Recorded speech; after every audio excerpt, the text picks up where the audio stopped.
Hi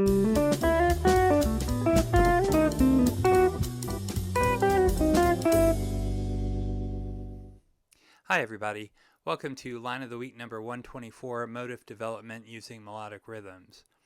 If you stick around till the end of the video, I'll show you the melodic rhythm and chord progression I'm using for next week's line. That way you can take a stab at it during the week if you wish. You can use the notes from your own vocabulary, or you can use chord tones or triads or chord scales or the finger style chord scale shapes I use. Basically, my goal is to pick a rhythm and put notes to it in a creative musical way. This week's line is based on a chord progression found in Steve Swallow's famous jazz standard called Falling Grace. Last week we looked at measures 1 through 8, and this week we're going to continue within the tune with measures 9 through 14. It starts out with a Lydian sound, and then it goes to a minor 2-5 into a major 2-5 in the key of G major. The minor 2-5 is in E minor, and then it goes into a 2-5-1 in G major. Here's the lead sheet that Mr. Swallow has posted on his own website. It differs from the real book version. I'll post a link in the description. Here are the chords to the progression we're looking at today. The chords are F major 7 to F sharp minor 7 flat 5 to B7 flat 13 to E minor to A minor 7 to D7 to G major 7. Here's how they sound, and I put the voicings into the sheet music.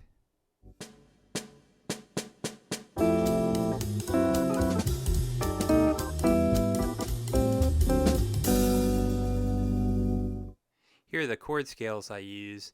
I use notes from the chord scales both for improvising and for determining the tensions I want to use in my voicings for comping.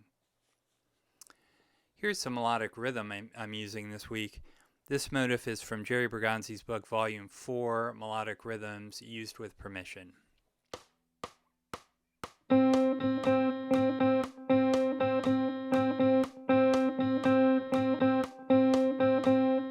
Here's the line of the week played against the Guitar Pro backing track to make sure I'm getting the notes and the rhythm accurate.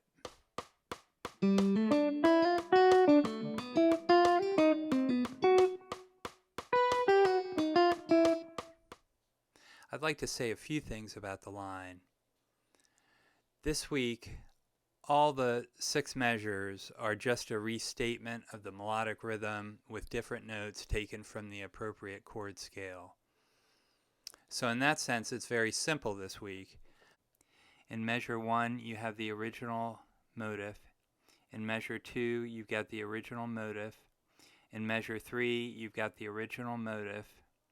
In measure 4, you have a rest. In measure 5, you've got the original motif.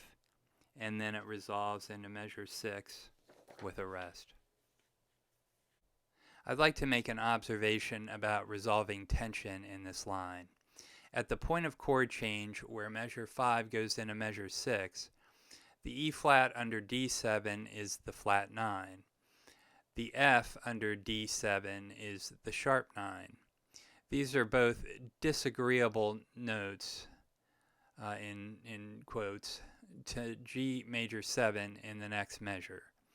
You could also call them non-harmonic tones or avoid notes. So they are both resolved by half step by playing note E, which is the 13th, under G major 7, which is an agreeable tone. And this is all circled in red. It's kind of complicated to explain, but simple once you see how the avoid notes are resolved by half step. Finally, in measure 2, there's a lower structure triad circled in red, the D major triad over the F sharp minor 7 flat 5. Note D is the natural 13, note F sharp is the root, and note A is the minor third. Let me give you next week's melodic rhythm and progression so you can try it out during the week if you want to. Here's the melodic rhythm.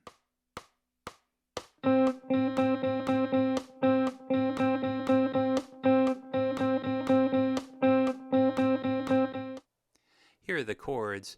The chords we're going to use next week are C minor 7 to C sharp diminished to B flat major 7 to E flat major 7, E minor 7 flat 5, A7 flat 13, to D minor to F7 to B flat major 7 to E flat major 7.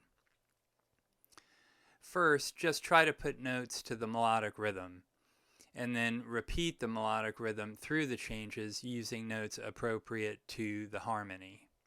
Then experiment with using fragments of the melodic rhythm or extensions of the rhythm, combinations of the two, and so forth. Make sure to add plenty of space in between your lines and resolve tension by half step where appropriate. That's it for this week.